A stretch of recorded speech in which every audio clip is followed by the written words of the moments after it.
Brexit, même si ça apporte beaucoup d'incertitudes, moi ça ne m'effraie pas du tout. Même si demain le Brexit doit se passer, je pense que ça ne change rien foncièrement pour personne. Encore moins pour les Français, il y a plus d'Anglais en France que de Français à Londres ou au Royaume-Uni. Donc non, moi je me fais pas du tout de soucis et ça m'inquiète pas le moins du monde. Léopoldine vit à Londres depuis plus de 4 ans.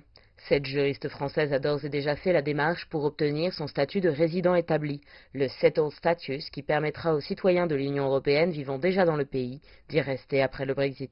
C'est une application qu'on télécharge sur le téléphone et dans cette application il faut rentrer les dernières adresses à Londres. Alors je crois que ça remonte justement dans les 4 dernières années en fait pour qu'il y ait une traçabilité et ensuite il faut faire une impression du passeport biométrique avec l'application directement, donc super facile. Moi je crois que ça m'a pris moins d'1 minute.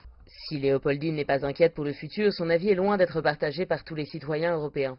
Malgré la campagne London is Open, lancée par le maire de Londres Sadiq Khan pour les rassurer sur leur avenir en Angleterre, nombreux sont ceux qui doutent encore. Les récentes élections européennes ont souligné le manque de clarté quant aux droits qu'ils posséderont après le Brexit. Pour bon nombre d'entre eux, ce dernier vote de participation aux affaires européennes était teinté d'amertume. Ce divorce avec l'Europe, décidé malgré eux, a du mal à passer. C'est peut-être la toute dernière fois que les citoyens européens peuvent voter ici. Je pense aussi que beaucoup de citoyens européens ont décidé de voter pour un candidat britannique.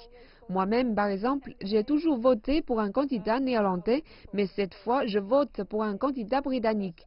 Je trouve que par rapport au Brexit, nous n'avons pas eu notre mot à dire lors du référendum. Nous n'avons rien pu dire alors que nous serons les plus affectés. C'est donc notre moyen de faire entendre nos voix. Ces élections, qui ne devaient pas avoir lieu, ont été organisées à la hâte avec des conséquences malheureuses sur l'accès aux urnes.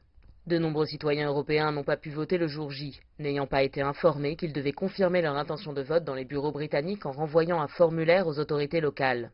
C'est le cas d'Emma, qui accuse le manque de transparence et d'organisation du gouvernement. C'est vraiment bouleversant. Ça me brise le cœur parce que ce sont vraiment des élections importantes. Pour moi, en tant que citoyenne vivant au Royaume-Uni, pour tous les citoyens britanniques, mais aussi pour tous les citoyens de mon pays d'origine, les Pays-Bas. Cela me brise le cœur de ne pas pouvoir participer à quelque chose d'aussi important, même si j'ai fait de mon mieux pour demander aux autorités locales ce que j'avais besoin de faire. Ce n'est pas un manquement de ma part. C'est un manquement des organisateurs de ces élections et c'est quelque chose dont le Parlement était au courant. C'est ça qui me choque. Ils savaient que c'était un problème et la Première ministre l'a ignoré. C'est un procédé moderne, rapide et efficace. En quelques clics, les citoyens européens savent s'ils peuvent rester dans leur pays d'adoption, le Royaume-Uni. Mais nul n'est dupe. Avec cette simple procédure, on formalise une blessure qui a été ouverte en juin 2016 avec le vote du Brexit. Et malgré la campagne London is Open, nombreux sont ceux qui se questionnent encore sur leur choix de rester dans un pays qui semble ne pas vouloir d'eux. Car lorsque le Brexit sera consommé, leurs droits changeront et personne ne sait encore comment leur vie en sera affectée. Floriane Virgile, Londres, CGTN.